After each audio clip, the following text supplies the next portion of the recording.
Yeah, that looks good. Alrighty. And we live. Yep, we be live. Hello, everybody. Yep. Yep, they just see otters right now. I see a bunch of Hashis. Yeah, there's a bunch of Hashis. We're just gonna be calling Hashis otters. Okay.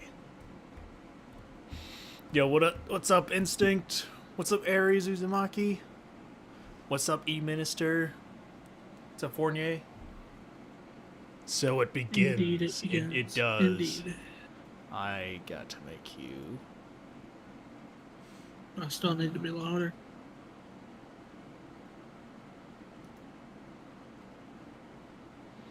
Let's have. There we go. Yep. Yep. What's going on, Caden? Just have some otters on screen for the time being. Just having everybody come in. Hello, Surfbone. Hello, Glorious.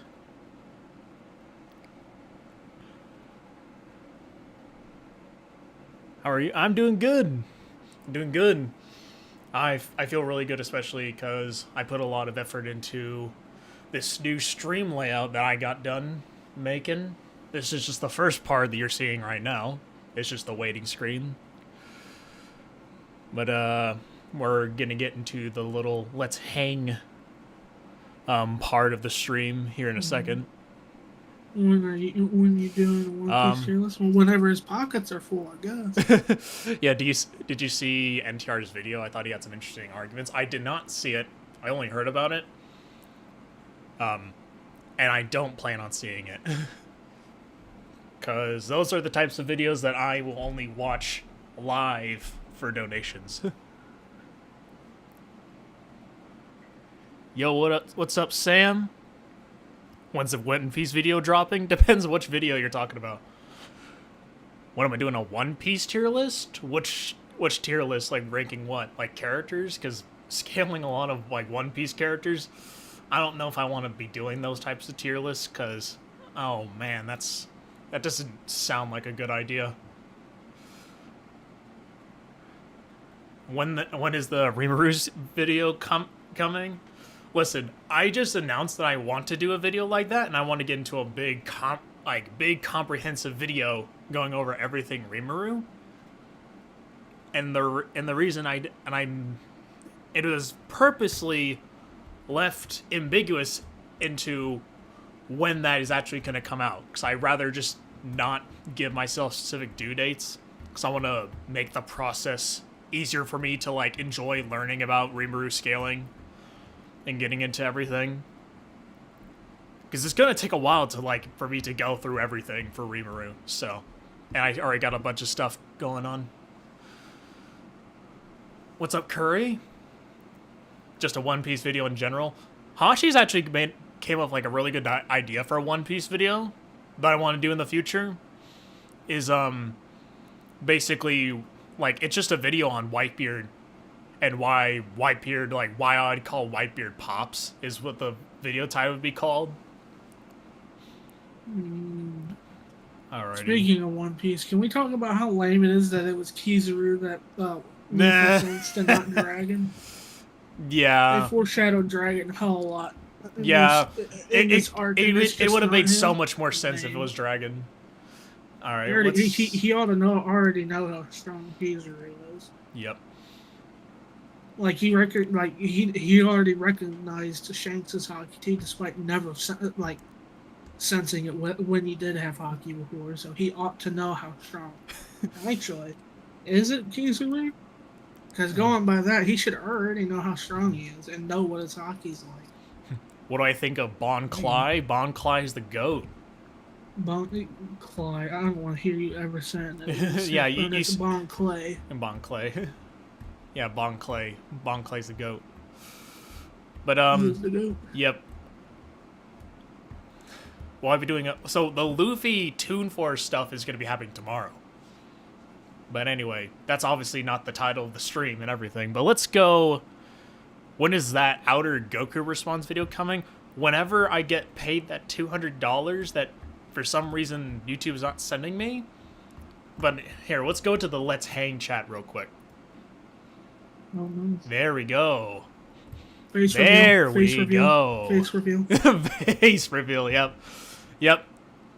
This is who I am, guys. I am truly a cat with a laptop and some sunglasses. I basically made this all day yesterday. Well, not all day. Well, Hashi would want me to say that it was all day, but it really only took me like a few hours till I kind of set up a lot of this stuff. Yeah, W face reveal.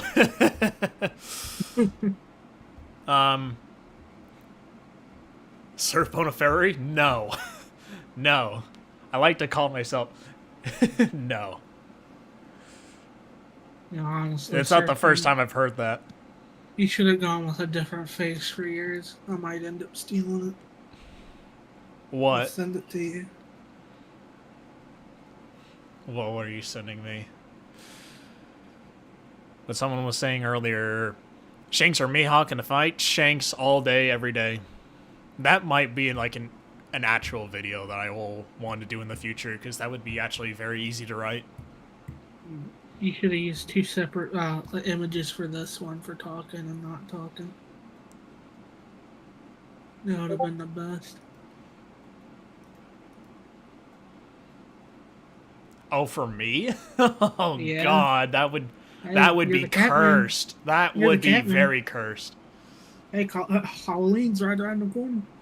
So you're waiting to get paid before the video comes out? So the thing is, I'm just trying my best to not go broke like I did in the very, like, previous, like, actual Goku video.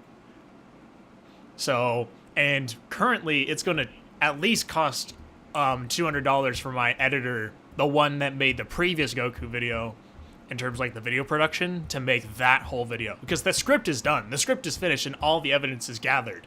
I just need to actually be able to pay my editor and send him the recording so that I can get that started. But obviously, I'm trying not to put myself in the hole.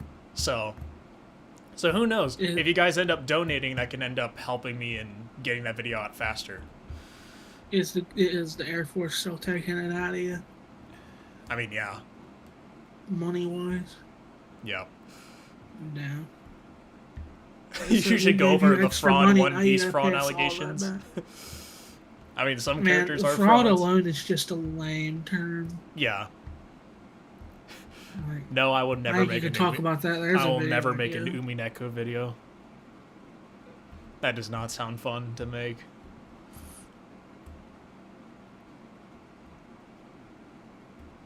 You know everything about me. He painted that sword black. He painted it black. He painted it black, yeah. Paint he used to paint that sword with. Hey, only donate if you can. Don't put yourself in a financially disadvantageous. Yeah, you don't. Like, I'm not gonna force people to donate. Like, eventually I will get that money from YouTube, but hey, the sooner like people pay me, the sooner that does come out. And obviously, the any type of support ever helps, you know. Sam hears donate and goes into a crazy. Okay, so Sam's over here about to relapse. Yep. All right, so I think we've gone on long enough with the introduction. So, why are we here exactly? So Just to suffer. yeah. Oh, Hashi would consider this suffering, but Hashi is not here right now. He's doing his own stuff right now. I'll play the part of Hashi. Yeah. And currently I have my buddy Nate here. He's basically... You want to introduce yourself, Nate? What's the name you go by again? The lore master of Yeah, Naruto. yeah, well, that's what people have dubbed me. Yeah, the lore master. He's the guy that gives us scans whenever we and Noodles are streaming. He helps us a lot with all of our videos when it comes to researching, especially specifically for Naruto and sometimes for Dragon Ball and all that stuff. I'm also the server cook. Pretty much, yeah. I mean, both you and Hashi hold that title, but basically... I mean, I hold it for different reasons, but yeah. everyone saw the title of the stream. So the main reason why I'm deciding to react to it is because I saw the video keep coming up on Twitter multiple times. And the video title just never interested me at all. I'm like, okay, yeah, like, Six is going to have his, like, own narrative opinions, and that's fine. The problem was that there were so many people that hated the video. And were saying that it was some, like, the worst, like, Goku takes they've ever seen. And I'm just like, what? Like, is it that bad? And then people would just not justify as to why they thought it was bad. And Six would constantly ask them, why do you think it was bad? What did I do wrong? What do you disagree with me with? And no one would elaborate on why. So I decided it's upon myself that I think it was right that we actually have someone who can give an opinion on something and can maybe try to give some voice and understanding as to why people don't like it. Right? So people like Dragon Ball Super Goku writing.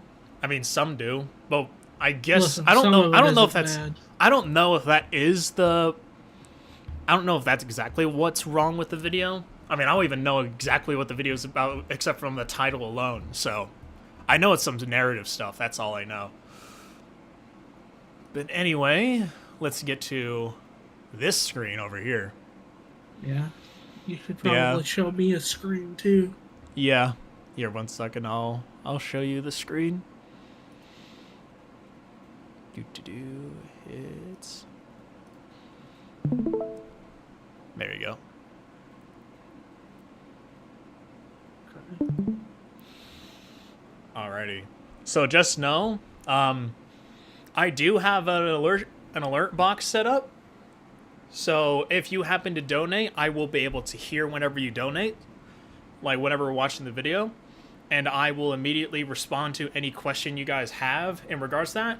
But besides that, we're mostly going to be watching the video as it's playing.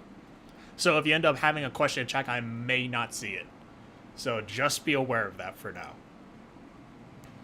I guess before that, I can like show that like with my little character here, like he has more than just this one face right here. Like he Sam, can actually. I can see your messages. Yeah. I haven't clicked off the part where I can see the chat completely yet. But I like, just haven't opened up to the side. So yeah, I have a happy mode that I can go into, a little happy cat, and then I go into number 3.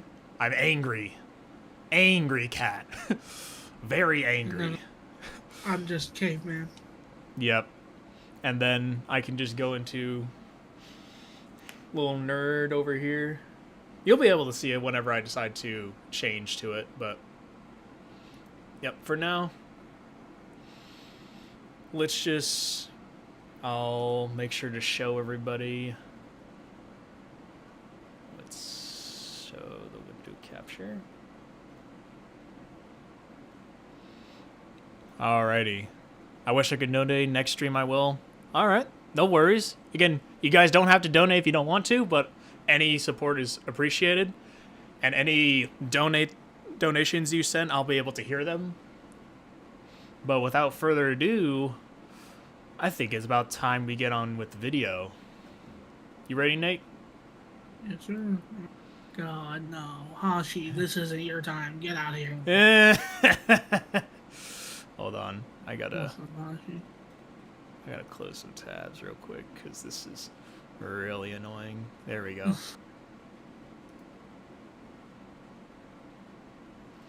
All right, you ready? Yeah, I'm ready. All right. Just Whatever. You should probably unmute it first. yep. Probably do that. Why is it? There we go. Goku has felt like a shell of his former self in every way. I've narrowed this down to 4 main points, and I plan on giving comparisons to explain why these are either contradictory to Goku's character Oh, of course. or don't There we make sense as a logical continuation of it. 1 is Goku's seemingly lost touch of what being a fighter means. 2 is Goku's tenacity in letting villains live. 3 is Okay. Goku's sudden development of an ego, leaving him off guard. And lastly is Goku being very carefree or childish in response to danger and threats to him, his family, or his friends. Before we get started, I'd like to ask if you could leave a like on the video and subscribe to the channel, as I'd greatly appreciate it. I'd like to say, before diving straight into and elaborating on my first point, that there are glimpses of Goku's old and mature character coming out, but as I'll touch on in this video, those examples just feel jarring and at odds with the rest of how Goku's character is written in Super, because he may give off that old Goku energy, but it's like the words he's saying or his actions don't truly reflect what Goku would do in the same situation. Oh, did we just get a donation? Good. Hold on. Sam donated $5. Thanks, Sam. But no, Hashi, I did not take 5 hours to make this JPEG. That's not what happened. But either way, obviously, I'm sure everyone has heard this type of like thought before, and it's not really like surprising that everybody has this idea that Goku's character seemingly changed into Super, and it's especially when you watch the anime, it's very, very evident that like it doesn't feel like the same character that you felt in Z in certain ways, and I definitely understand where 6 is coming from, but I'm trying to see where I'm definitely gonna wonder why people think this video is terrible. We'll have to see though. Yeah, I haven't seen anything. It's just like, oh my The god. first thing that comes to mind as an example would be Goku in the Moro arc after obtaining Ultra Instinct. Goku does put the beat down on Moro, but Goku's giving him a senzu bean is utterly out of character. Moro lost to Goku fair and square. Goku fought and beat him. There is no reason for Moro to get a senzu bean from Goku.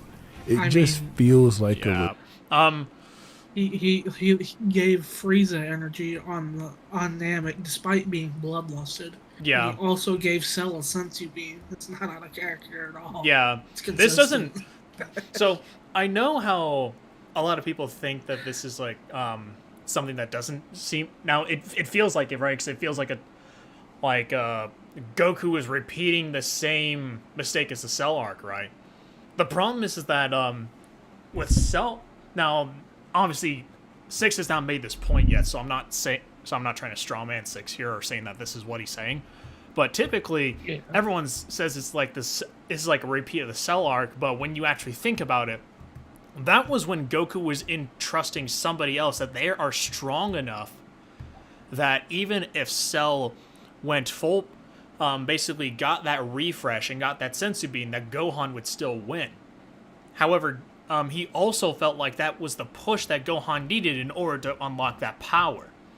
So that is completely different from what is going on with Moro, where he's just confident in his own abilities, where he feels like even if Moro got a substantial upgrade to his powers, that Goku would still win, even if he did betray him. So he was just Which more was like correct. Yeah, After which got he ended that up being senzu bean, correct. Moro broke his arm on Goku's chest.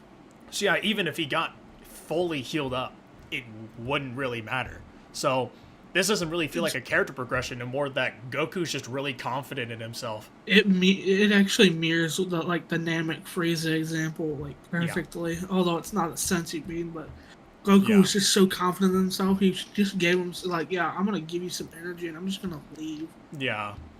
And then when Frieza tried to attack him, he's just like, you dumbass, and then Yeah, because tried to Goku, kill him. I definitely feel like knows that there are some characters that are completely unredeemable, and I think I think he was trying to see that in the hint with Moro that there is a possibility that he could possibly be good, and he was just like, you He are just really gives strong. people too many chances. That's Yeah. his problem. And it's Yeah. consistent. Yeah. But Like, he knows better, but he still doesn't. yeah.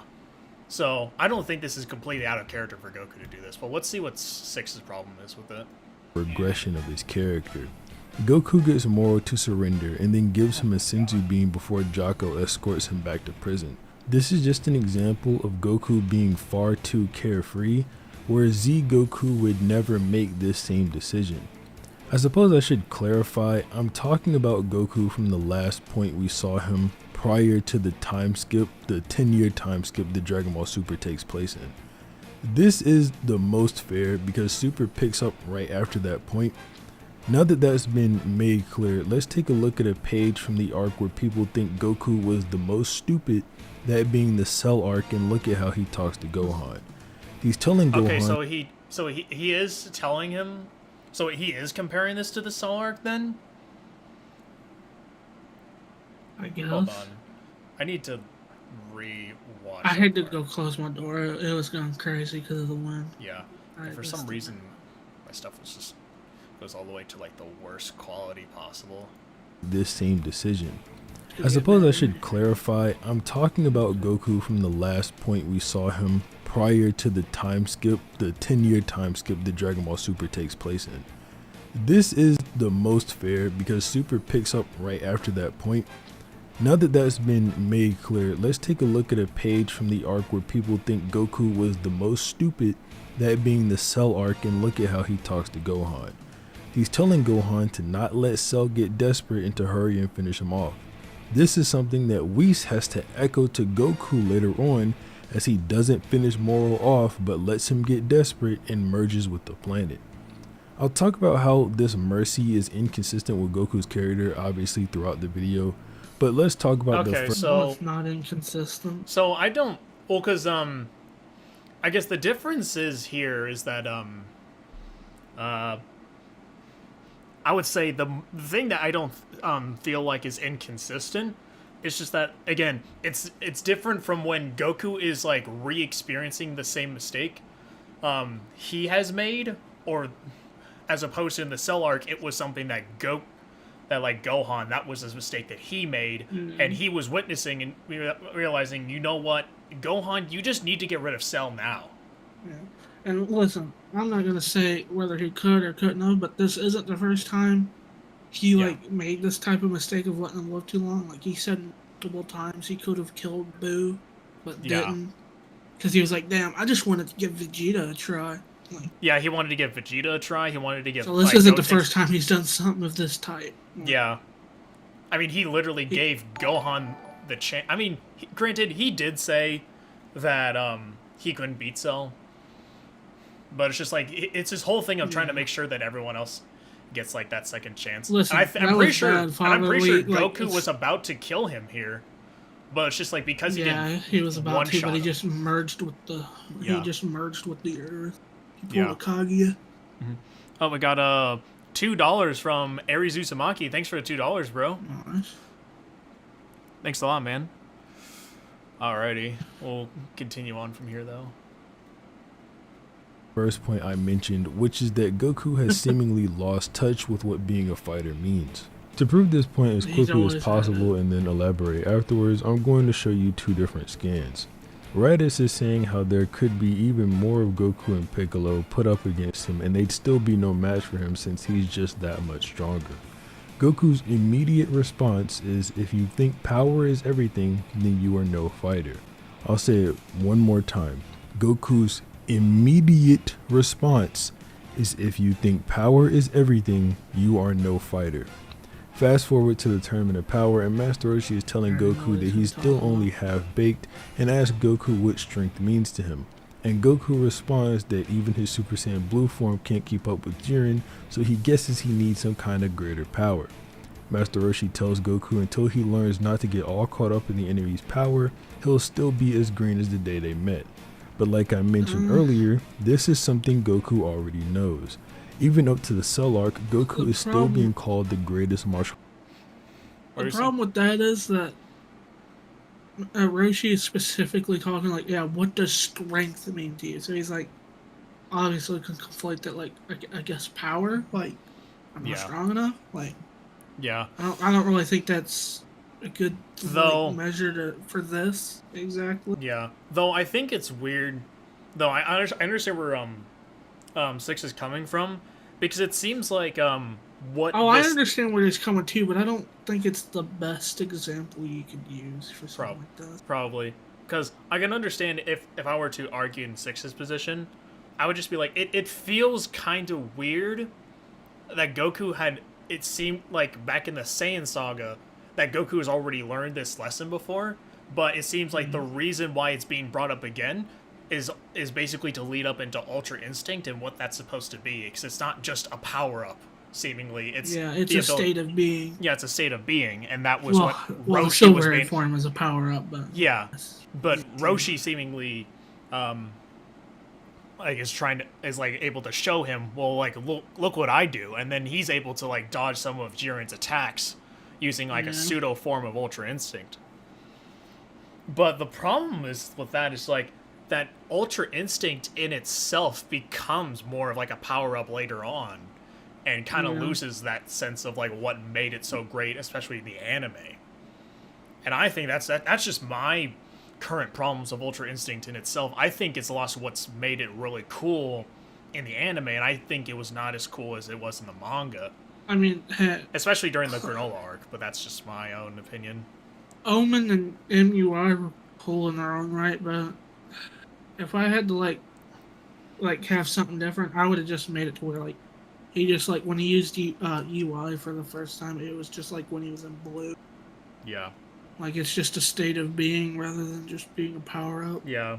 But the thing is too is that I think one of the arguments you can use in order to argue against Six here is to say that there was no real reason for why Goku should continue thinking like that even after during the Raditz fight, because he didn't end up being right during that time until he basically had to restrain Raditz and then have Piccolo charge up an attack. Use the special beam cannon, in which had to be powered up to a point in which could have killed Raditz. Which he had to do, and what happened before then? Raditz convinced him to let him. And what happened before then? Gohan got a rage boost that made him more powerful than Raditz and dealt severe damage to him. So it's not like Goku. You can easily argue that Goku could have learned that, strength does actually mean a lot in the series of Dragon Ball. Yeah, perspectives changed too. So like his perspective probably just changed between there. Like, how was he beating literally everyone after that? It wasn't through, it partially through skill. The major part is he could have had his power boost. But he could have just had his mind change over time. But it was like, man, I keep beating these people after I get transformations and whatnot. Yeah. And I'm not anyway. Artist on Earth. To give credit to the anime, this seems to be a manga-only plotline for Goku here, since in his fight against Kefla, Goku seems to be winning the fight against her despite Whis and Champa's implications that she's actually stronger than him. Whis says that only a true martial artist could do what Goku is doing here in this fight. I have two more points to bring up in this section. So that's something that I guess Six is saying that this is only a manga problem, and that's why I think the anime, especially in regards to the Tournament of Power, is way better written than the manga does, because it sets up Ultra Instinct so much better, and then you have the Kefla fight, which better accentuates why Ultra Instinct is such a vital transformation for Goku, instead of just having another form that's stronger than Blue. Yeah. Right. So it helps bring back that old Goku that Six is talking about. So I think he's gonna just be going on. I don't know if he's gonna be talking more about the anime later on. But I imagine he will. Yeah, we'll see. I want to elaborate on them much further in the third section of this video because I think they fit better there, but this all ties together anyway and makes things kind of a mess. Goku in Resurrection F lets Frieza get desperate, and due to it he's caught off guard and put down by a common ray gun. Also, Goku letting his guard down in Super is a completely new thing that didn't happen in Z, and he was always alert and even lectured some of his opponents for not being on guard when they should, like Raccoon and Jace. To mention as well, this just simply didn't need to happen. There is no need in Super for Goku to regress as a fighter in order for the plot to progress. Man. The Honestly- He literally let down his guard against Raditz when Raditz convinced him to Yeah. let him go. Granted, that's back in the Saiyan arc. Was Regardless of that, like it's happened before. He's like saying like Goku's never done that before. Yeah. He has. Pretty sure there's other instances too that he can handle. I'm just trying to think of what those instances are where he just blatantly calls out somebody for being off guard. But I just don't think I definitely think that like the whole Goku being overconfident thing is a bit out of character for Goku. And I do understand that point of argumentation. Where like it's something that I noticed especially in the Battle of Gods movie where it was just not he was just overconfident, but he was just cocky in general. Where he's just like, yo, you know, if you want Beerus, I can just go transform back down to Super Saiyan 2 for you. Like, as if he could just fight him in Super Saiyan 2, even after being, like, hyped up that, like, this is the god of destruction. And it really just felt like Goku felt really out of character in that specific instance. Luckily, that isn't in the anime, but I do understand, his point here, though. There are some instances in, like, the old, like, world tournaments where he gets pretty cocky at points. Though, granted, So I wouldn't say it's hard to completely, like, new. it's hard to defend Resurrection of F when it's probably one of the worst arcs in the entirety of Dragon Ball. And I won't go that far, but yeah. well, I'm just thinking, it's especially if you don't if you discount the copy Vegeta arc and the filler arcs. I honestly do think it's just by far the worst arc Copy Vegeta. in yeah. Dragon Ball Super. So far, this video is not just crazy. Like, Yeah, it's not that bad. Although we're only it's just like little over it's like 5 minutes stuff in. that people have already like talked about before. Yeah, we'll keep It going. is literal proof for that. This plot line is nowhere to be seen there, yet Goku still progresses as a fighter and uses Ultra Instinct like this scene eventually leads up to. Another weird part that's a huge character regress for Goku is how he's now willing to let villains leave to live another day. This is no That's more not apparent new. than it is with Frieza, because Frieza is the one who taught Goku this lesson the first time. Goku went way too easy on Frieza, and in return for his kindness, Frieza repaid Goku with another attempt to take his life.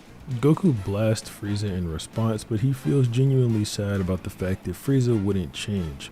Even though Goku blasted Frieza away though, he didn't put his all into the blast, and that would come back to potentially endanger the lives of his friends had it not been for his acquiring of instant transmission and or Trunks' interference.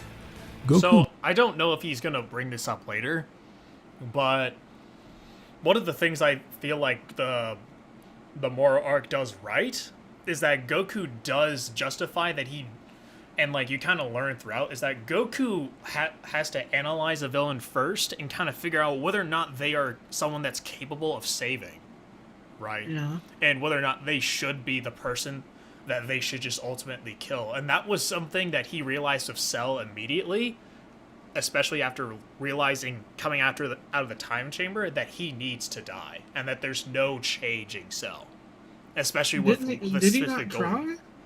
I could have swore he tried to I think that's slow only down in the and play. I think that's only in the anime. He goes to talk to Cell to kind of size him up, but I don't think he's ever tried to talk him down, ever. Because the only time he's ever talked to is when he was in when he was in his second, when he was in his semi-perfect form, and he basically just grabbed Tien and just said I'm coming for you, Cell, basically along those lines. And then after meeting him again and realizing how much more powerful he was, he's like, this is not someone that we can take lightly, and this is not someone I think is worth saving. And I think if there was anyone that was going to realize that he needs to be spared was Gohan. And I think that was what he realized in that moment. Because even when he acquired the Senzu Bean, he wasn't able to make the decision to, like, realize, you know what? My son's not going to do it, so I'll take out Cell. Because he realized that Gohan was the only one in control of that battle. And that's why he had to keep yelling at him to kill him. But one of the things in the Granola arc that was, like, I remember, not in the Granola arc, it was in the Mora arc, where they were basically, he was talking to the angel Miras about why he doesn't, why he fights people and why he fights villains. And he's like, well, I fight villains because I want to fight strong people. And one of the things you gather from that conversation is that one of the reasons why he often spares villains sometimes is because he wants to continue fighting stronger people. And until he realizes that, well, that was like one of the reasons why he's like, oh, well, sometimes I spare them or I try to change them because I want to fight stronger guys. And if they're still around, then I can fight them again. And this... He was going to do it with Boo, but Boo was far Yeah. too, like, egregious. He's like, damn, And with I hope you get reincarnated as someone someday. yeah, so when we he can realized scrap. Kid Buu was just literally evil incarnate, he's like, I hope that you come back as a literal good person, and then literally goes to King Yemma right afterwards. It's like, can you resurrect Buu as a pure, like, good person? And then Oob gets introduced. So... Like, even then, like, if Boo didn't do, like, half the shit he did, Goku would have probably tried. Yeah. No bullshit. Who does claim that he was too soft on Frieza, but I'm pretty sure this is in reference to him not blasting him at full power. I have no doubt that Goku shot Frieza with the full intent to end his life and simply didn't put all the power behind it that he could. And even if he didn't, he says that this time he was going to clobber Frieza for good this time. There is also literally a future where Goku does this, so it's probable that he's not lying or anything. This shows us that Goku learned his lesson. When Cell shows up and when Buu shows up, Goku is never concerned about putting them down permanently. His new goal is to figure out who is going to be the one that... I think what Frieza taught him is that not everybody could be redeemed. Yeah. Because... Especially Frieza, he's like, okay. Yeah, because Like, that when was he the sends first... Frieza again, he was like, okay, I just can't give him that option. He's because just the not only okay. person... Because I guess if we were to... If I'm going to argue against 6 right here, if there was ever an instance where Goku learned that there was an evil person that he could not keep alive and keep around was King Piccolo. Yeah. Like, he went through his chest and killed him. Like, straight up killed him. And he didn't account for the... And it's not like he was able to account for the fact that he was going to sprout out an egg right at the moment of death. No, he definitely But then he did. realized in his... Well, because they all interpreted that he was going to be the same as King Piccolo. Yeah. But then he realized that Piccolo Jr. is not the exact same and realizes that there's a reason to spare him. And he ended up being right. And and Frieza just, like, his existence was just like, oh, he's just as, like, an evil tyrant as like a... He would have spared Raditz too. Raditz talked him Yeah. up. Yeah, I'll just leave. And then Goku's like, okay. Yeah. Even though Piccolo's like, no, you dumbass. Yeah. But he hasn't come across someone who's so conniving that he was... and, like, someone who's supposed to be his own brother, too. Like, if you had, like, your brother who was trying to, like, convert you, and then he's like, you know what? I'll leave you and never The come only back. times he's ever done that is with people like he really doesn't know anything about. He didn't know much about how Raditz was as a person or not. He didn't know how Frieza was. He knew how Cell was. He had plenty of time to figure that out. And he had plenty of time to understand what kind of being Kid Buu was. So that's why he didn't give them... He didn't know... He didn't have that long to figure who... what's his name? Well, fucking Goat Man, Surfbone. What's his name? Oh, again? Moro. Yeah. Moro. Yeah. He didn't have that much time to figure out what kind of person Moro was. So he's like, okay, I'll just let you go. Yeah, and then like after Moro tried to attack him again, he was just like, okay, I guess I just gotta kill you. Yeah. Well, because one of the things too is that we got to remember something I kind of thought about as well. Another reason to like justify why Goku gave him the sensu bean when he was talking to Moro was he's already kind of established the pecking order between the two, and Yeah, Moro, he knew how strong he was. yeah, and Moro was very much defeated, and essentially what Goku thought was like, as my last act of kindness, I'll give you a sensu bean so you're no longer in pain, and you can still go off to jail and live a life. Like, you can still live. But it turns out that Moro spat on Goku's mercy and tried to basically do what Raditz did. And basically take advantage of Goku's mercy and then use that against him. But because Goku was not as dumb as people thought, he like tried to punch him and then his hand broke.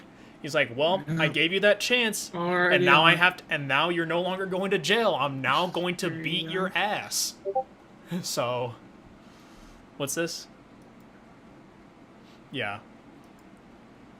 Yeah, I'll just show this on screen. Yeah, he's like, yeah, you'll die by... Like, it's the same shit. He realizes, like, it was basically the same stuff as Frieza. And I think that's what Taro was trying to do with this scene as well, when he's like, you die by my hand. And then what happens? He literally breaks his hand on Goku's chest. So I don't think the dumb Goku thing is like all.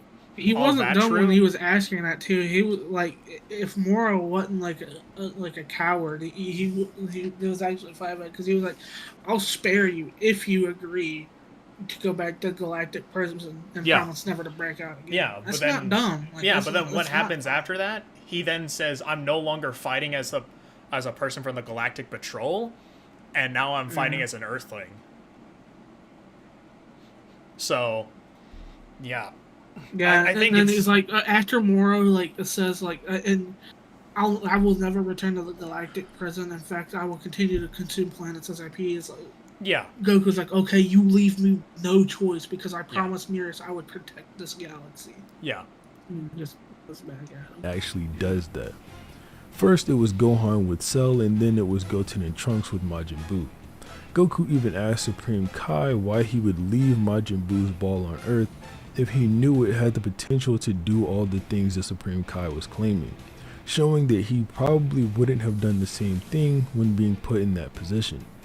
Before anyone tries to bring up how that's contradictory to Goku not ending Fat Buu when he had the chance, I just want to say that it's not. Goku didn't end Buu because he wanted to leave way for the next generation to do it, and it wasn't his place in the world to do so, because he shouldn't even exist in that world anymore. He just got the one-day free pass to come back. Someone has to protect Earth while Goku is gone, and he does not intend on coming back again after this day. It is in every way the Supreme Kai's job to protect the universe. So if Goku was in the Supreme Kai's position or he was alive, he would have ended Fat Buu in that moment. So why is Goku telling Frieza in Resurrection F that he did the exact same thing so Vegeta could quote get a try, despite saying he could have killed Kid Buu. Yeah. The thing not is, saying he could have or couldn't have. I don't know. Well, the thing was that there was still like that, but. Now I don't want to say this is well, you realize the reason why I remember like Carthu talks about this in like his videos many times, is that the reason why it's like Goku and Vegeta could have easily turned into Vegito and then just beat the shit out of Kid Buu super easily. Yeah. And like Goku at this point, if I'm just gonna be if I'm arguing against 6 here, I would say that would be that if he decide that him crushing the ring contradicts what he's already learned. He learns that Kid Buu is not someone to spare, and that they should fight him at the strongest and kill him that way. But what does he do? He decides to crush it and then says we should fight him separately. But then Goku obviously realizes way later in the fight, when they can't defeat him on their own, realizes how much of a stupid idea that was, and it's like, oh, darn, I think I was just trying to look cool in front of Vegeta. It's like, we still know that Goku is kind of naive. Of him being cocky. Yeah. Well, yeah, I think it's a little bit of, like, the overconfidence thing, so. Yeah. Yeah. And again, it's just him trying to be cool in front of Vegeta and thinking like underestimating Kid Buu's abilities. Which is weird because they literally could not stop the ki blast that destroyed Earth. Yeah. They just realized, you know what? Even though like that was something I think I need to state here for people who like in case you come across a person that thinks this. This is like, oh, well they were afraid of like going against Kid Buu's attack when it was going to destroy the Earth. Thing is, Goku and all of them have faced planet-destroying attacks before.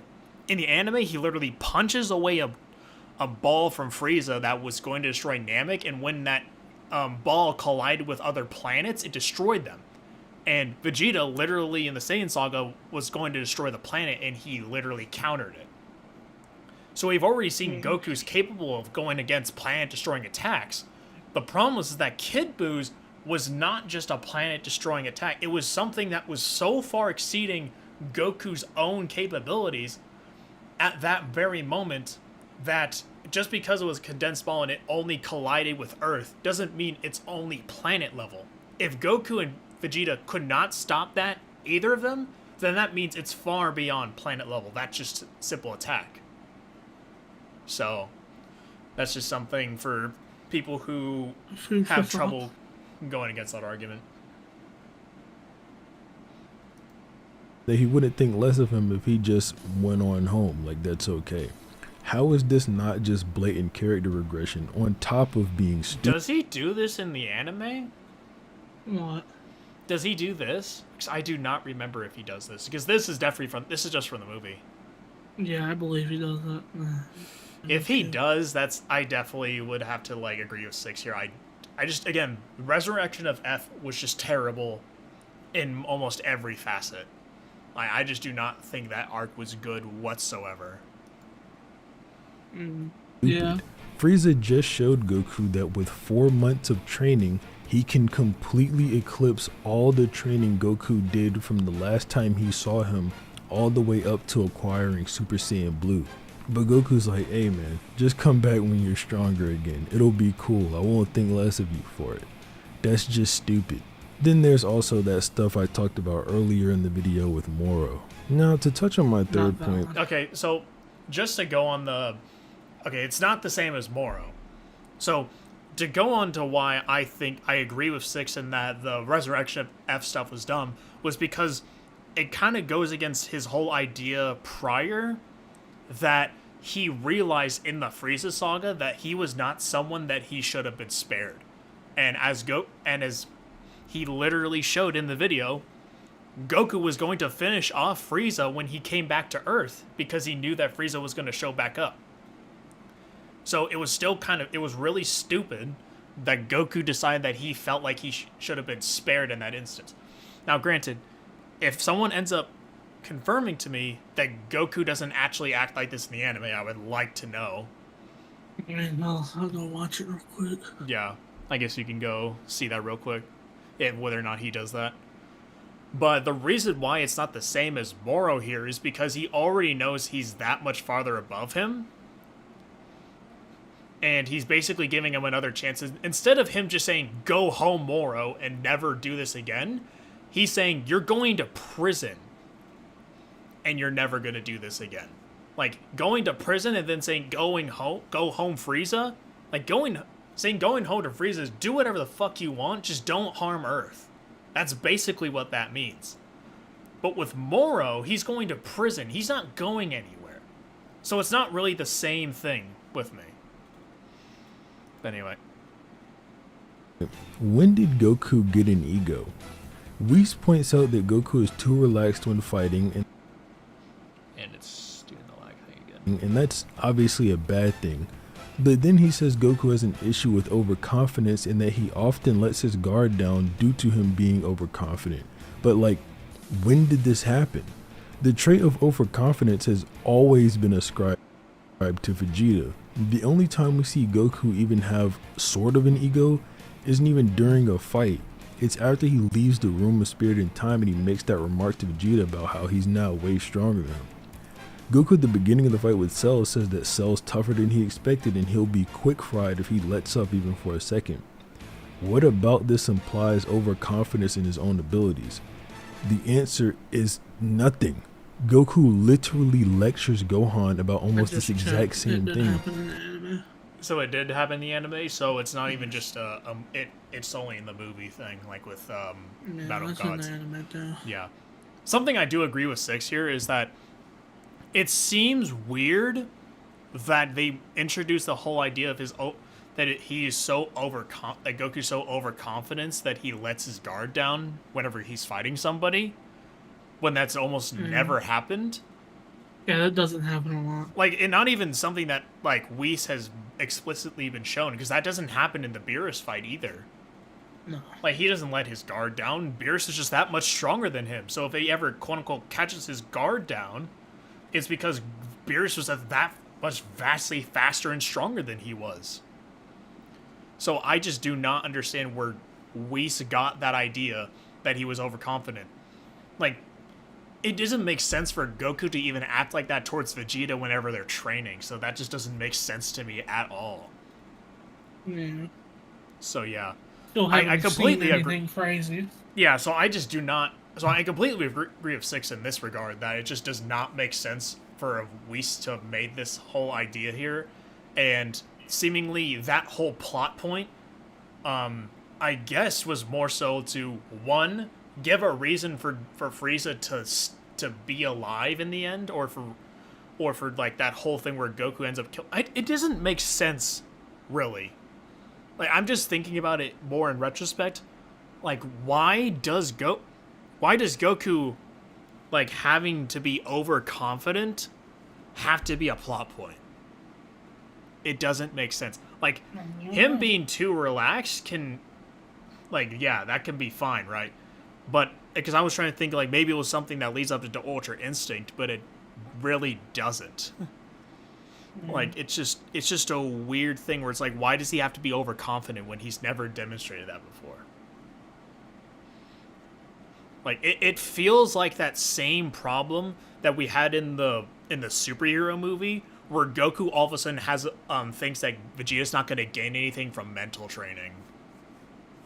I think that one was a bit misconstrued, though. Yeah. Luckily in the manga it's not like that, but still, like, it almost feels like that, where it's just like Goku is never, like, all of a sudden in superhero now think it's not going to help Vegeta get any stronger. Like, when has Goku ever thought that? And there's just blatant things that contradict that very idea. But anyway. When Cell is floating in the air and unable to move, he tells Gohan to go ahead and finish the job, while Gohan is sitting there being overconfident. Also, this letting your guard down due to overconfidence is exactly what Goku lectures the Ginyu Force on.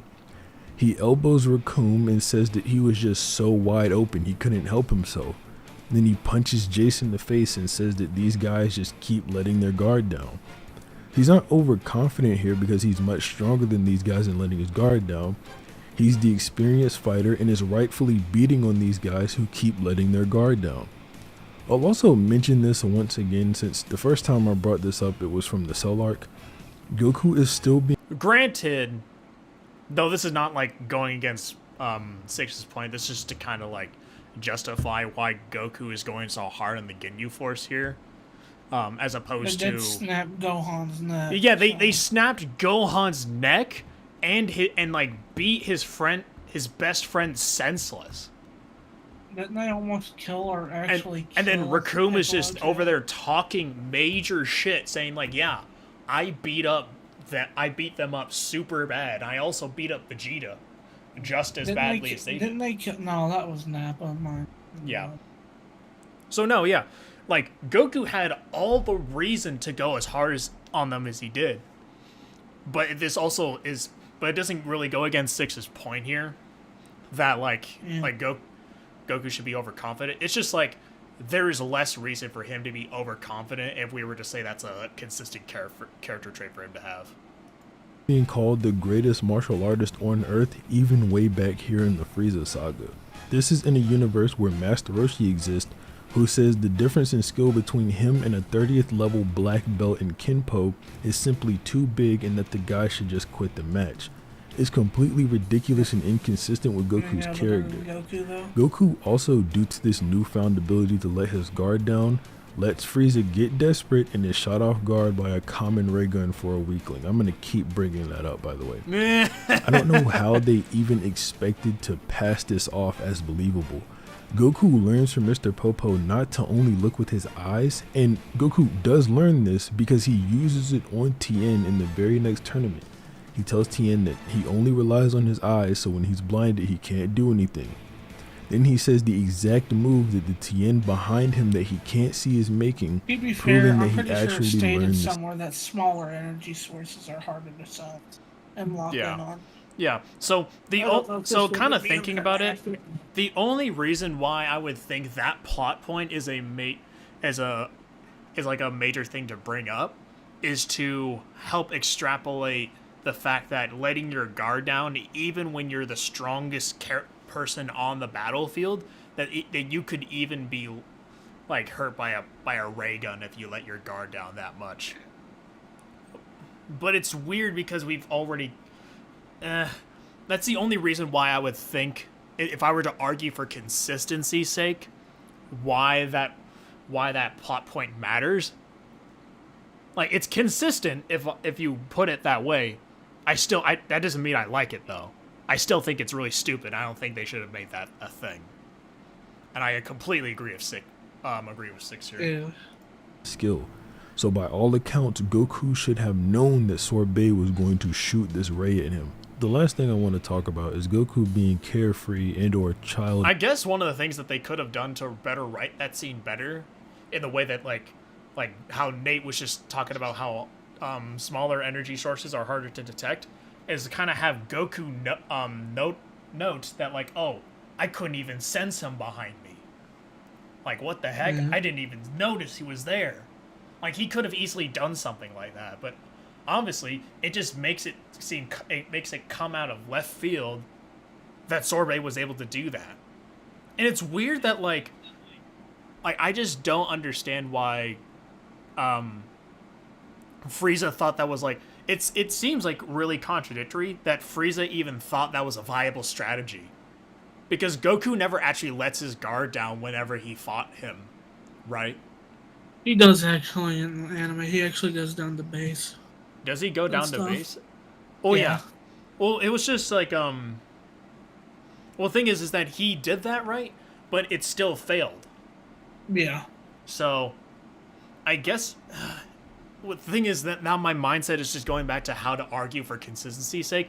But the thing is that even if I can argue it's consistent, it doesn't mean it was good. Yeah. But yeah, that's just the problem I'm having with my brain. Doesn't always equal good, unfortunately. Yeah, that's just the thing, is that. So the reason why I'm kind of getting upset about this a little bit, to kind of help get my mindset across, is that I have always been of the mindset that we always have to argue for consistency's sake whenever we're talking about these shows. Either we're talking about what comes to narrative, or if we're talking about power scaling, right? Because if you're trying to propose an interpretation to somebody and that your interpretation is the best one, well, the best one is the most consistent one. But that doesn't mean that the best and most consistent one is the best one in terms of writing, right? Because you can like look for all these different ways. It's like people will think what they want because they like to think it that way. But I like to think in what's most consistent, so then the series makes the most sense. But even then, I still don't like this. I still don't like the resurrection of F at all. Didn't Goku want Vegeta to get a lick at Frieza? I guess that is true. But it was weird that, because Nate, did you say that actually no, he did actually There was a point, I believe, where Vegeta actually got mad and went up there. I was like, damn it, I want to turn. Actually, no, I don't think. Actually, he only said because Vegeta because Goku was like, yo, do you want your turn now? But I think Vegeta realized how much stronger Frieza was in that moment. And because Goku was the best one that had the chance in that moment, so he let him basically try to soften up Frieza. And that when Goku basically let his guard down, it was like, okay, now it's Vegeta's turn, and now Frieza is now worn down enough to where Vegeta could just dog walk him. Yeah. So, yeah. In response to danger or threats that could put his family in jeopardy. There's a very popular example of this, and it's not canon, but something redrawn. It's Goku's entrance to fighting. Okay, yeah, I've seen this before, and I know so many people that hate this meme because they think it's not actually accurate to how Super is portrayed Goku to be. Though, it's somewhat accurate in the way where it's like Goku seems a little bit more cheerful, but it kind of seems ignorant in the fact that it makes it sound like that Goku is never serious ever. When especially near the start, again, because you have Resurrection of F, right? But where he's kind of acting like that. But in Battle of Gods, he's not acting like this. He's not the, hey, it's me, Goku, waka waka. like I'm getting excited. He doesn't do this against Moro when he goes up to face him for the last time, right? He doesn't do this with Granola. He doesn't really do it against Zamasu either. Yeah, he doesn't do that against Zamasu either, or he does Goku let Black. his guard down at one point with Granola, but to be fair, they did think they beat him at that point. So. Yeah. Yeah. Letting your Frieza guard down on in the Ultra saga. Instinct is crazy, by the way. Yeah. Side by side with the original, and it sort of puts into perspective how Goku is different in Super compared to his Z counterpart. Of course, the one on the left is the one that's originally from Z, but the redraw is the one on the right. I think it's a good representation of how carefree and stupid Goku acts in Super, when this was just not really present in Dragon Ball and Dragon Ball Z. Goku has always been excited to fight. Okay, to be fair, so one of the things like, Goku does act like, if I were to go with this, he does act like this when he first meets Zamasu, originally. Yeah. Because I feel like if Beerus and Whis had told him before that this is the guy that we suspect is supposed to be Goku Black, I think he wouldn't have acted that way. Oh, yeah. Like, he would have definitely not. Because the moment he realizes that Zamasu is Goku Black, then that's when he gets like mega serious. Yeah. Like he doesn't go back to carefree Goku that just says like, oh, you guys are very strong. He doesn't do that after that. And he definitely doesn't do that in the anime. Like again, this is only apparent when Goku doesn't think that someone is an actual threat. And it's just because he's oblivious to who Zamasu really is, and he's kind of just been around gods all the time. It was hard for him to actually respect his boundaries at that point. So that's kind of why he acted that way. This was just not really present in Dragon Ball and Dragon Ball Z. Goku has always been excited to fight. It's part of his Saiyan nature. But even within that, he can be scared and or understand that it's time to put someone down rather than play around and have a fight with them. For example, why is Goku fighting Goku Black in Super Saiyan 2? This level of holding back on an opponent is extremely jarring because it essentially means that Goku, if he wanted to, could put this guy down with one shot. This guy who has been terrorizing Trunks' future. To make myself more... To be fair, no one knew that Goku Black had a time limit. No one knew, not even Goku Black knew that he was only going to be there for a limited amount of time. So, Goku was just kind of like building up, trying to gauge where Goku Black was at to see how much power it was necessary in order to really face him. But yeah, and he's literally fighting himself. So. Yeah.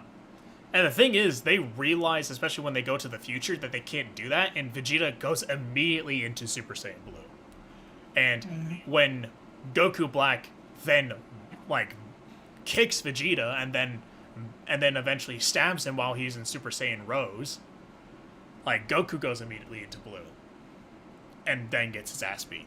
So, to be fair, in this regard, it's not like Goku could have not have been in that, realized that Goku Black was not going to be around there forever. I think his inevitable plan was to eventually beat Goku Black.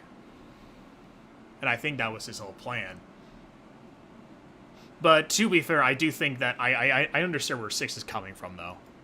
Clear, and to point out exactly why I missed the old Goku, I want to talk about Goku's learning from his experience with Frieza one more time, but I want to expand on it a little bit more. Goku really started sparing people around Piccolo Jr. That's the first time he gave an opponent a Senzu beam.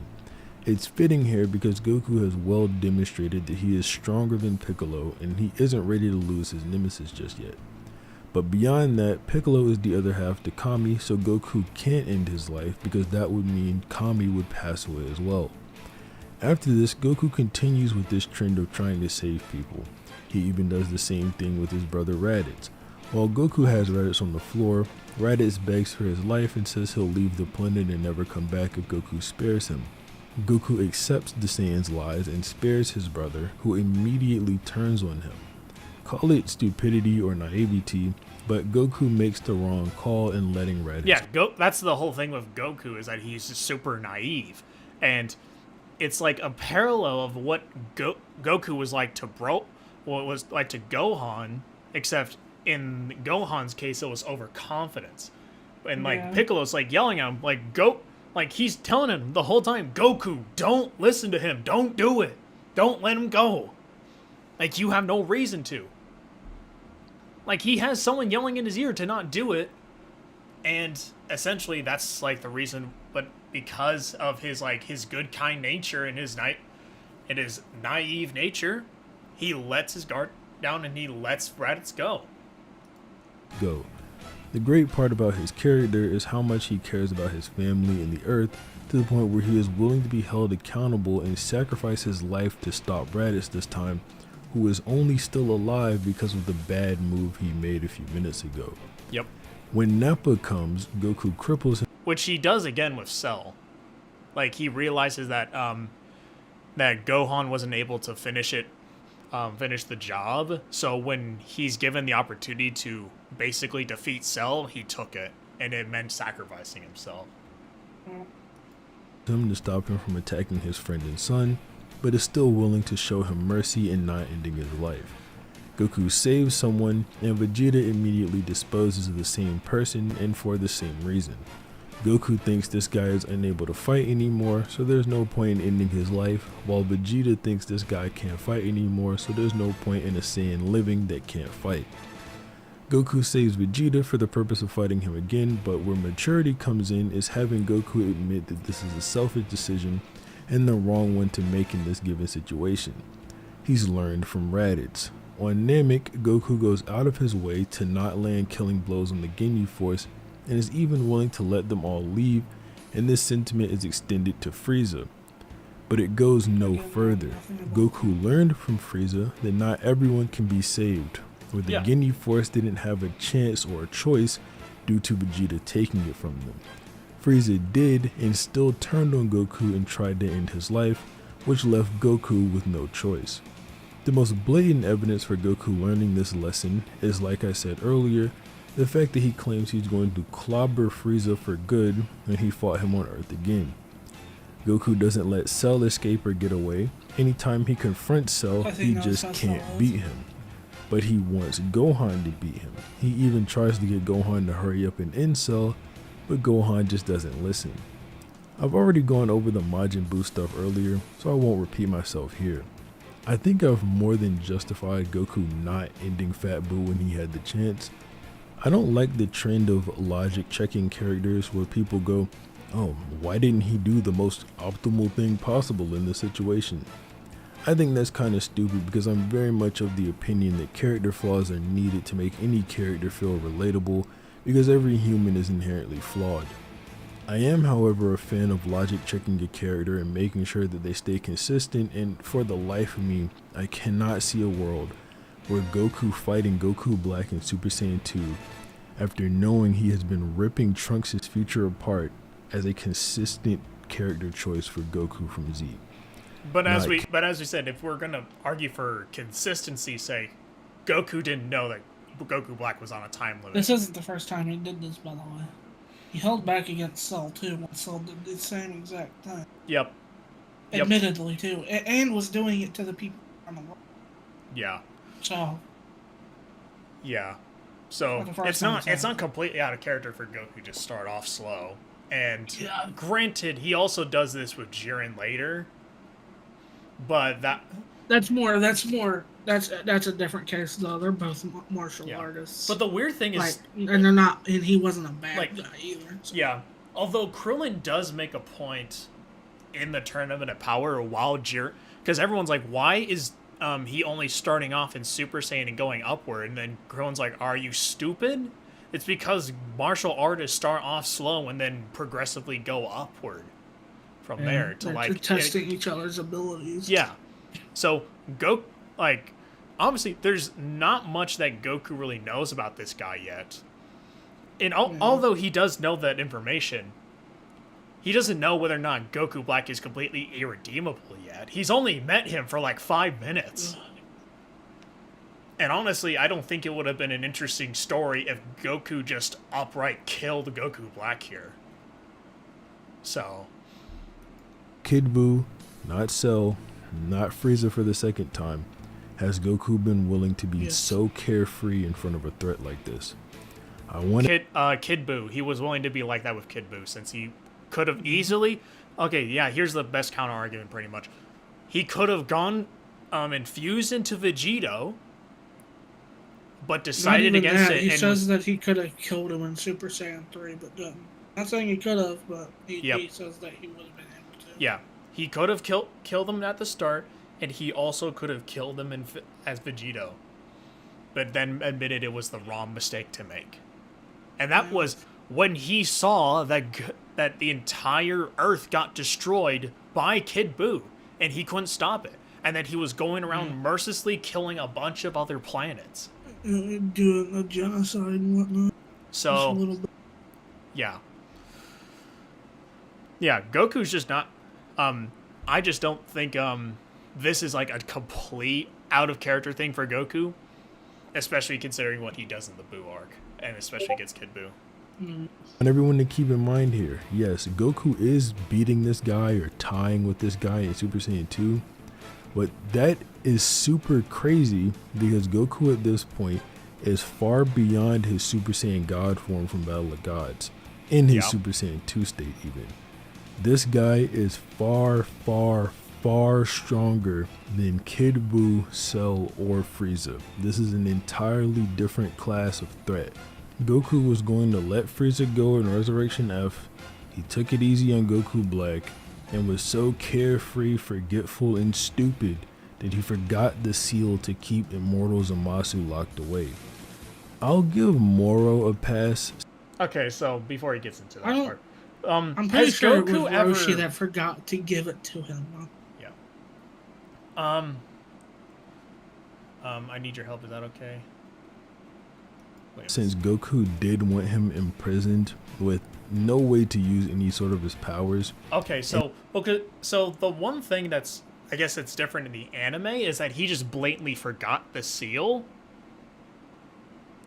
But what's weird is, because you need the talisman on it and we're finished. Oh yeah, that's right. He needed because they didn't have the talisman. But it's just like Goku just grabbed the wrong one in the manga and just completely forgot in the anime. Which honestly, I do agree is kind of really weird and kind of like a big cop-out to why they just can't use the Mafuba on Zamasu, which they can. Mm-hmm. And it was shown that it does work on Zamasu if you use it on him. But because conveniently Goku was stupid and didn't grab the right one, they couldn't use it on him. So yeah, I just think if you were ever going to use have like the Mafuba, you shouldn't have mentioned it.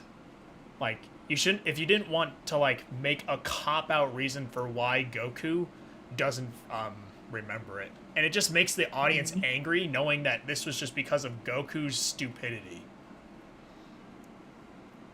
That's the reason why this doesn't happen. Yeah. Hold on. Someone said, wasn't Goku's only frame of reference for Goku Black's power for future Trunks, who knew he was weaker than Perfect Cell than last time he checks. So naturally, going Super Saiyan 2 would be a safer assumption. That's not accurate. Goku gauged his power right before Goku Black showed up. So yeah, I mean, he had to go into Super Saiyan 3 in order to at least one-shot him. In the anime, it was even worse. He had to go into Super Saiyan God to take him out in one shot. No, I'm pretty sure it was Saiyan. No, they say at the last second he used Super Saiyan God to one-shot Trunks. Oh. Yeah, that was what's different in the anime. Not in the anime, in the manga. In the manga, he one-shots him in Super Saiyan 3, and in the manga, he one-shots him in Super Saiyan God. Which is what's weird, because they also describe it in the manga as, like, that, like, oh, you're stronger than Gohan was during the perfect, when he was against Perfect Cell.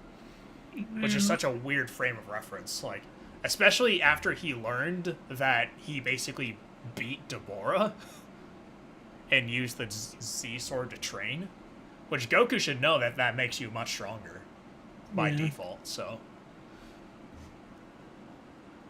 let's see, and he at least seemed to want to put down gas when it came to it. I'm a little bit split on the last one, and it's Goku promising to bring Frieza back after the Tournament of Power was over.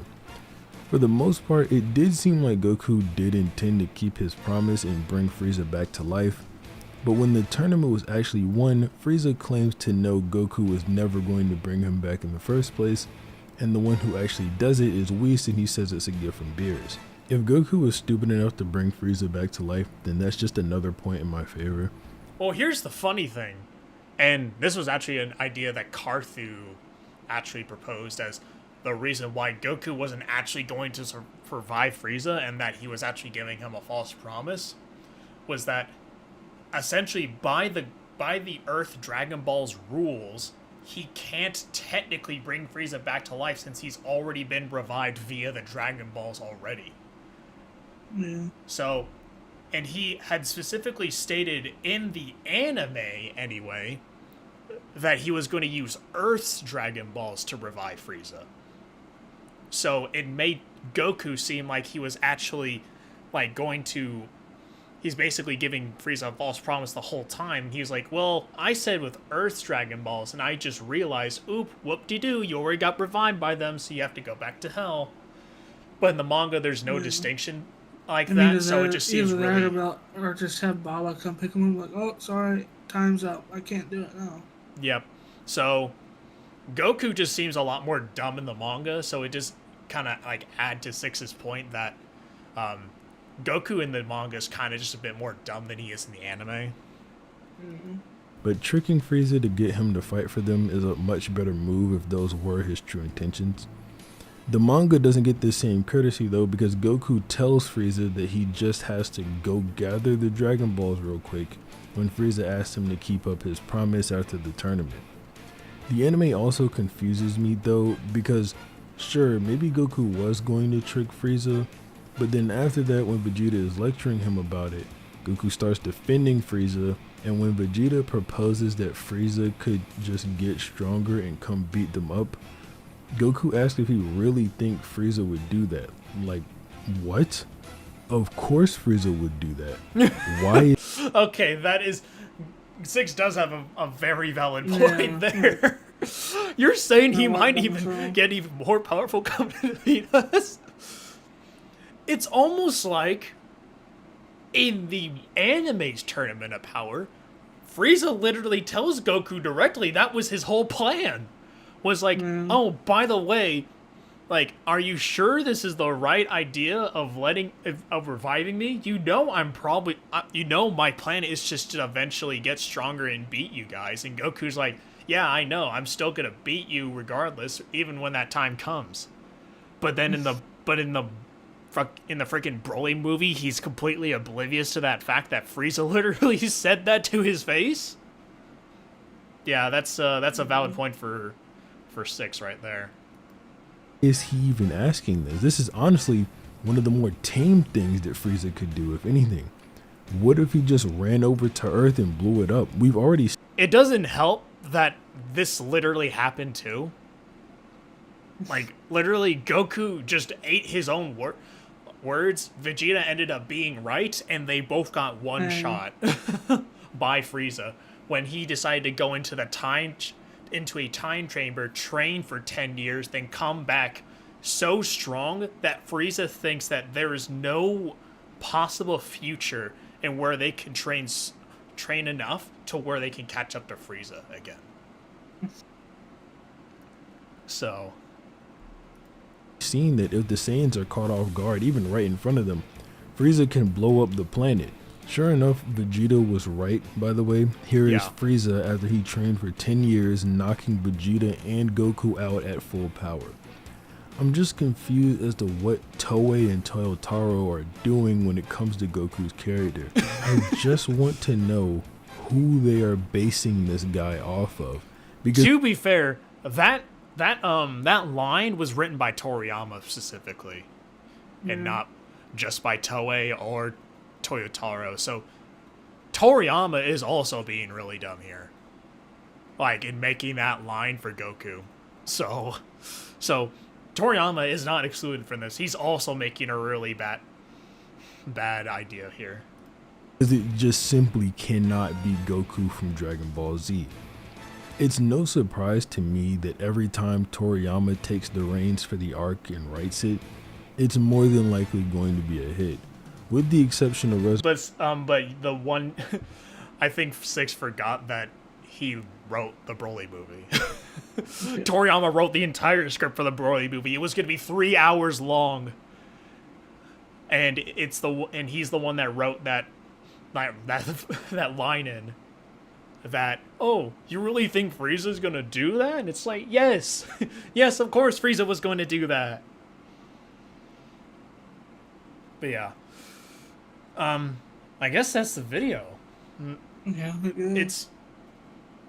I don't know why everyone hated it so much, because that just seemed way tamer than I ever thought possible. Like, some of his points were very valid, and some of them, hold on. It's literally just, like... If we just go to Twitter real quick.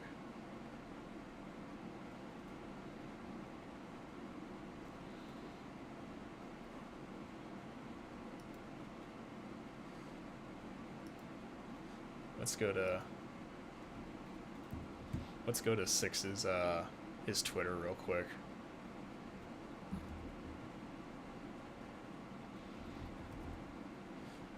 If I can even find it. Hold on.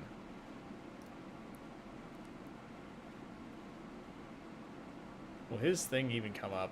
Oh, here we go. Nope, that's not it. I think it's the 6 minus 7 thing. Yeah, it's the 7 minus 1.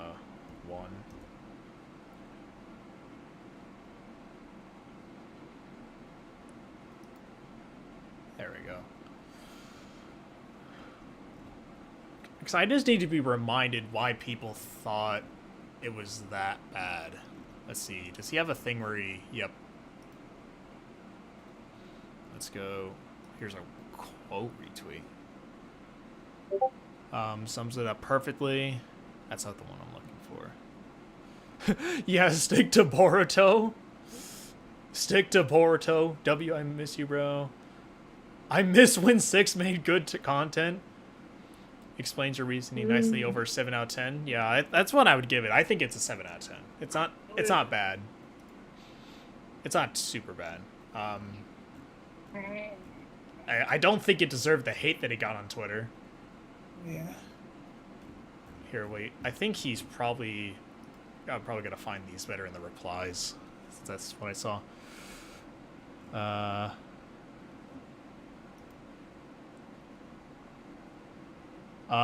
Cell ended up firing a Kamehameha at the Earth. He had already gotten desperate, and that's why Goku told Gohan to finish him.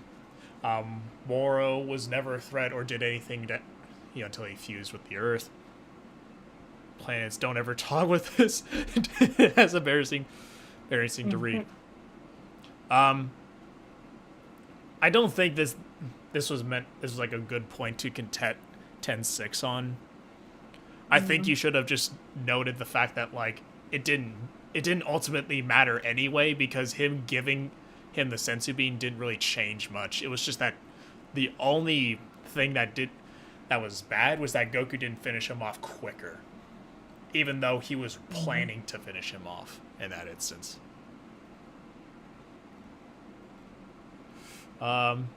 People who say they miss Old Goku and hate on Super Goku because they're of their own stupidity and not understanding the character or straight up not reading Super piss me off. Just tells me this person is stuck in the past, is afraid of new things.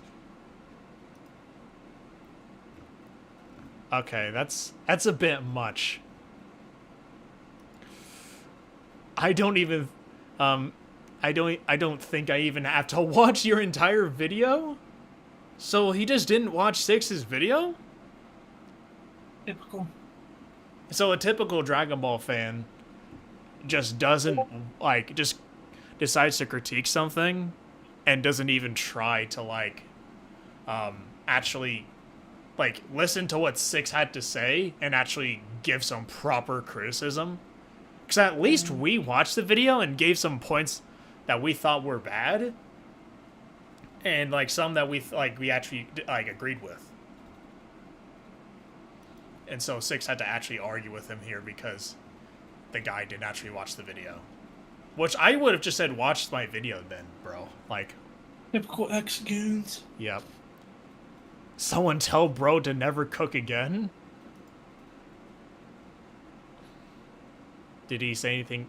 My fault for tagging you out of nowhere? I saw the whole video, and all he proved was he didn't understand Goku as a character at all. But once, again, no hate to Six, you just miss in this video, and you make great content. Okay. Freaking Six, man. Wait, does he actually...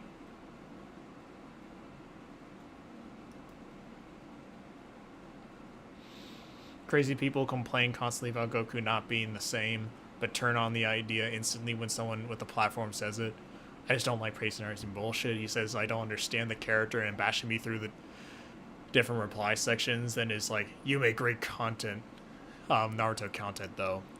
If his criticism had any substance, he wasn't so... He could try to patronize me. That'd be cool. That is true. It kind of feels like a backhanded compliment if you just say that, like, oh, this video sucked, but I like your other content, though. Yeah.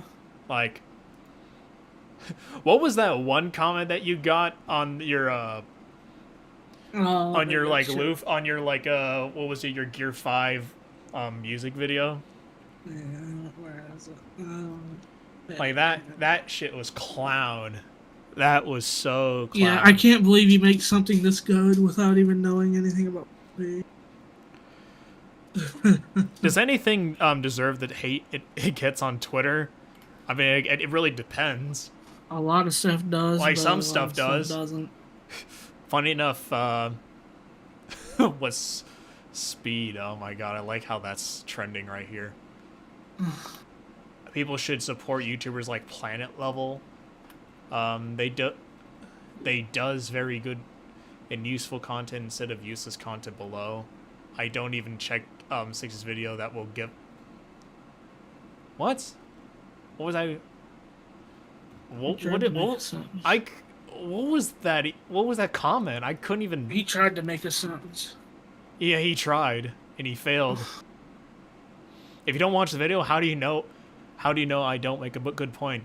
I mean, all you guys do is hate Dragon Ball Super Goku, nothing else. I don't want to watch and promote content like those at all. Just hatredness, nothing else.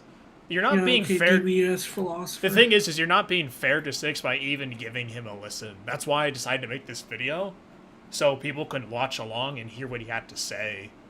And I also then give some reason to why I think some people didn't like the video if they actually watched it, which it seems like in typical Dragon Ball fashion, most of them didn't actually watch the video.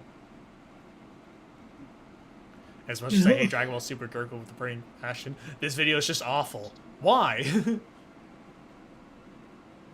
Like, why is it just awful? Because I don't think it was awful. I think there was some care to give some criticism and just saying it's awful. Let's see, does he?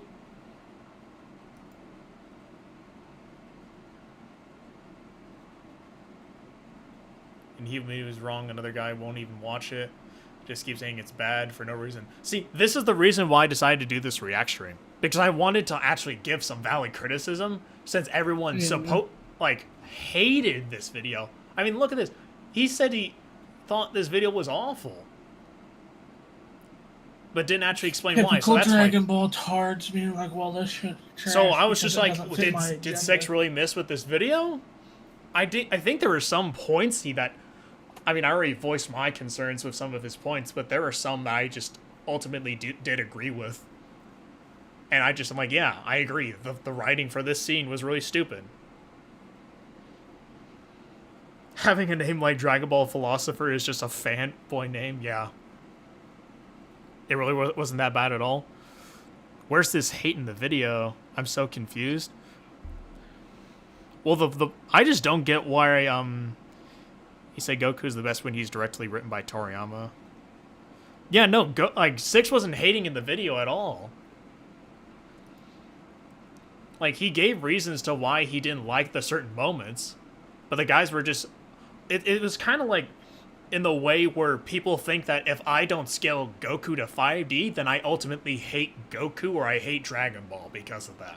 No, he's obviously boundless. But obviously, it's just from what the Dragon Ball community is telling me, as you badmouth Goku in any regard, you just hate Dragon Ball. You hate Goku in general. Yeah.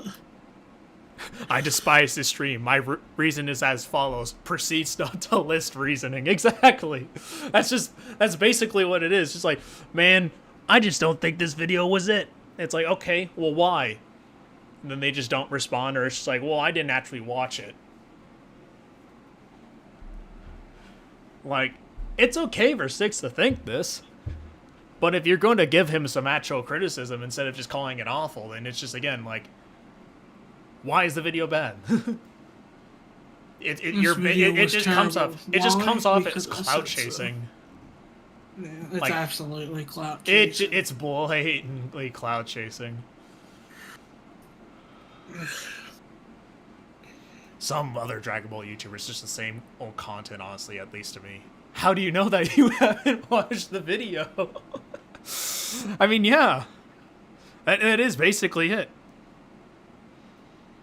I haven't watched the video, but it's still not that deep. It isn't. It isn't for me. It's not that deep. It literally isn't. Like, again, any criticism towards the video, any criticism towards Goku or Dragon Ball at all, you just hate Dragon Ball. Mm-hmm. Like, if you're gonna say that he didn't understand Goku's character, which, again, I gave my own reasons to why I disagreed with Six's points, but it's clear that Six does understand Dragon Ball to an extent where we actually came to agreements on certain things. But again, it does ultimately depend on how you and someone else both interpret the work, right? So, as someone that agrees, oh, is this going to be another one? As someone who agrees that Super Goku, specifically in the anime, but not so much in the manga, is one of the worst versions of the character ever. This video is unironically some of the worst shit I ever sat down and saw. Yeah, like, the hate on this video is crazy. Like, why do people think it's so bad? We just watched it. Why am I getting hate? I am right. This is like, yeah, Six, honestly, if you're watching this stream, you just gotta post the, like, why are you guys booing me? I'm right. And it'd be basically the direct response to these people, honestly. Yeah. Okay. So, at least it looks like... Oh, yeah, I can't really say anything here. You win. Yeah. So he ends up... That's why they seen that one dude and they're like, damn, we can't respond or something. But then, I like how he says, by the way, I'm muting this. You guys take anime way too seriously. But you're the one that Bro. said this is the worst shit you've ever sat down and saw. I'm sorry, bro, but you should, if Which you is thought, crazy. like, it's clear that you wanted to, like, if you thought 6 was right here, and that you think people needed to stop replying to your stuff, you should have deleted the tweet. Like, to be honest, if you thought it was not that serious, then you should have deleted the tweet, admitted 6 was right, since you did say that he was. Like, don't leave the tweet up. Stop cloud chasing, bro. Like, goddamn. Like, you saw that the tweet was getting some traction since 6 replied to it. Yeah. Let's see. This is him still.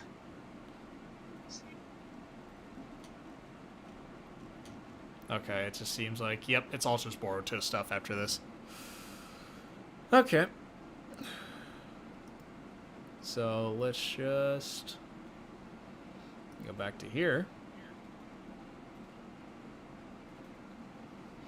So that's the stream. We'll like stay here for like 5 more minutes or so and see if everybody has any more questions. But final thoughts. I don't think that video was as bad as people are making it out to be on Twitter. Definitely. Which is not a surprising conclusion to make after, you know, taking ideas from what Twitter has said.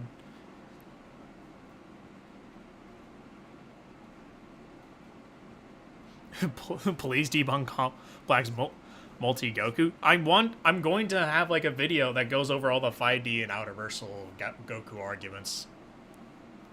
Also, Boundless Saitama's not even worth the video.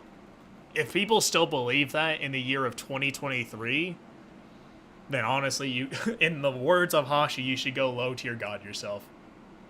Yeah, when Saitama out here getting pressed by someone who's Galaxy Plus. That's crazy. Yeah. To be honest, yeah. Debunk the Mario wank? What wank? Who do you think he is, Naya? Yeah, I'm not Naya. You can talk to Naya if you want. Chowder one-shots Goku by saying he's not in the show anymore. I mean, literally, he would. Probably one. Chowder do be kind of busted.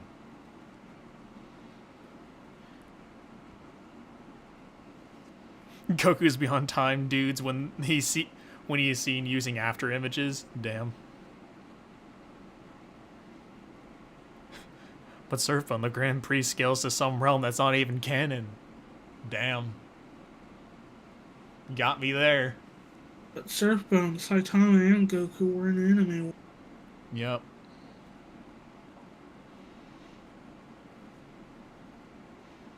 Mario is just higher out of her, accepted and join the collective. I mean, yeah.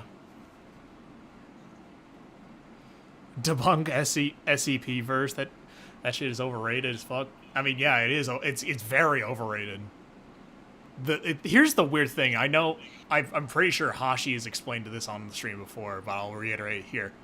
The weird thing with SCP scalers is they know how to actually reiterate what is true within the verse. They just don't know how to power scale.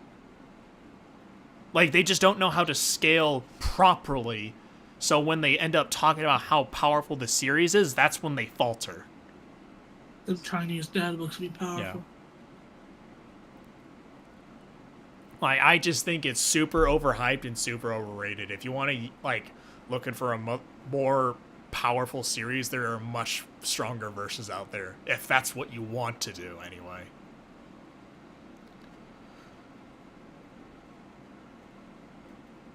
Now Mario is actually above fiction. I probably need to make a video about that whole above fiction thing at some point. Yeah. That might be long overdue for a video. Yeah, I reckon it is.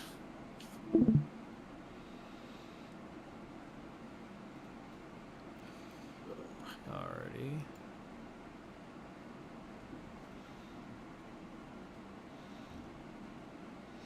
Let's see. What are your thoughts on Broly versus Orange Piccolo?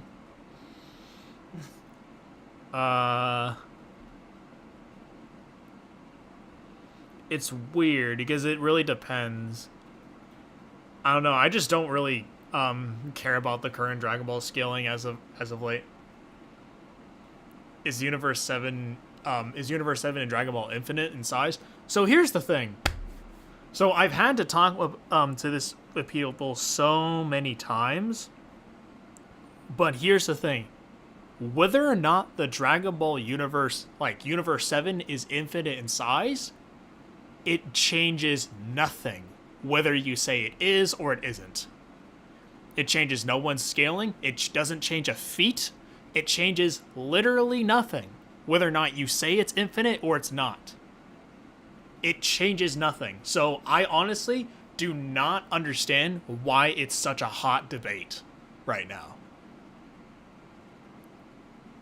Because it doesn't change the Shockwave's feat, since it infects the entire Universe 7 macrocosm, which is multiple universes.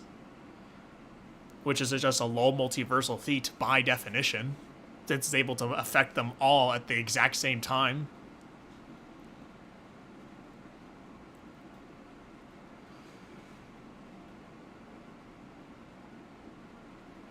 Yeah, let's see. It's because people think they scaled the shockwaves. They don't, yeah, and I already addressed that in my video. We even, like, me and Hashi even, like, had to talk to this other guy that joined our server, like, a week ago, and he was just being totally unreasonable with both that argument and with the immeasurable speed argument. Because I already got him to prove that he only thinks that, Goku is immeasurable speed because of the whole hit skips over time statement, but he was saying that statement alone is self-evident, but the problem was that I had to tell him that words only mean certain things when you are given context. So you need to, like, in order to back up the interpretation, you need something in the series to back up why you think that.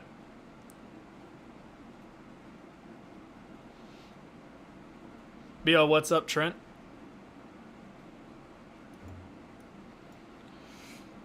Yeah, Trent, I don't know if you just came at the start, but we had just finished the video and everything.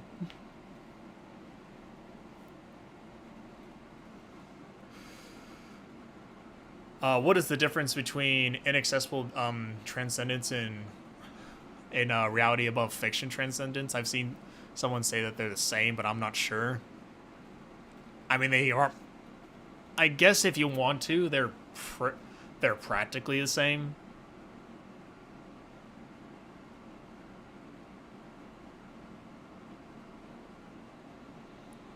Yeah, Goku had immeasurable speed. Why did time the turn of power pass? Yeah, pretty much.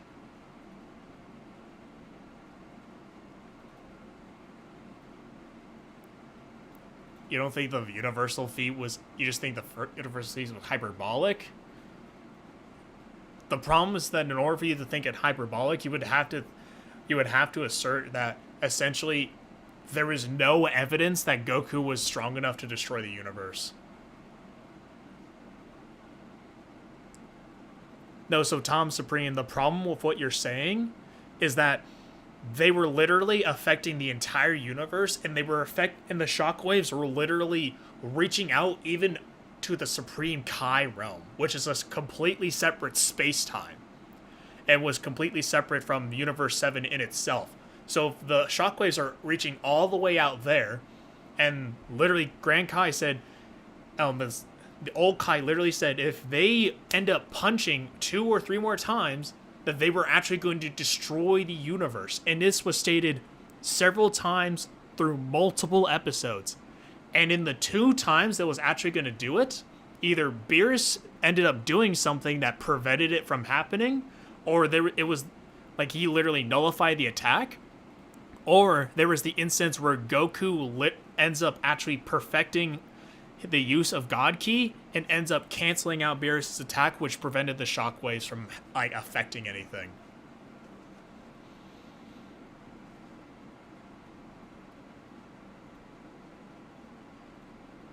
Was Arthur destroying stars in his dragon fight? Yeah, he was. The only reason that they don't look that big, or why they look like rocks, is because of how the Great Cataclysm was changing the way things looked and the way that reality looked. So while they looked that way, they were still destroying stars as they fought.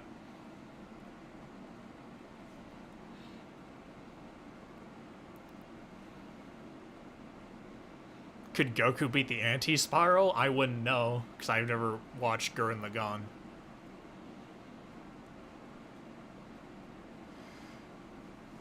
Please debunk Sun Wukong. What is there to debunk? He's or what's not a there? What? monkey. Yeah. What else? I got Next. evidence in this video here of 3 parts. Well, I don't think I need, because the problem is that you saying it's hyperbolic. Like I said, you would have to prove that it's literally impossible that for Goku to be universal, and that it would basically had to be so far-fetched that no evidence exists. Like, say, for instance, with the Tamari blows away the universe thing. There's no actual evidence that supports Tamari having universal AP, so our only way to interpret said statement is to say that it's hyperbolic in the sense that blow away would mean that she shocked everyone with her power, and not that she literally physically blew the universe away, especially because that didn't actually happen. All right, that's what being hyperbolic means, and that's what you determine something being hyperbolic. With Goku, he was literally punching somebody, and they were affecting the entire macrocosm filled with multiple universes, might I add. And that same guy that he ends up fighting, although he doesn't directly scale to his full power, then fights another god of destruction, which, what happens when they both start fighting each other? They threaten the destruction of both macrocosms of Universe 6 and 7.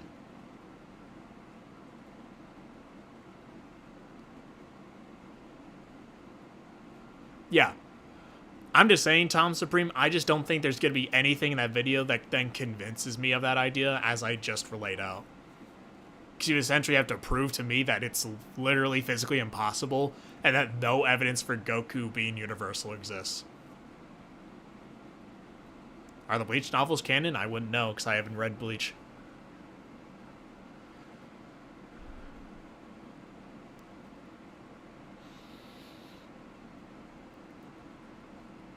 Okay. Anyway, if anyone has no further questions, I think it's about time we start ending the stream. You got anything else to add, Nate? Huh? You got anything else to add, Nate, before we head out? I had a video idea, but it's not related to this. Okay. But anyway, I don't have anything else to add to this. Yep. But just to end before I head out officially, just to kind of respond, sorry I haven't been uploading at all recently. It's just been kind of hectic with work, and I've kind of been lazy when it comes to actually producing certain videos that I have the scripts written for.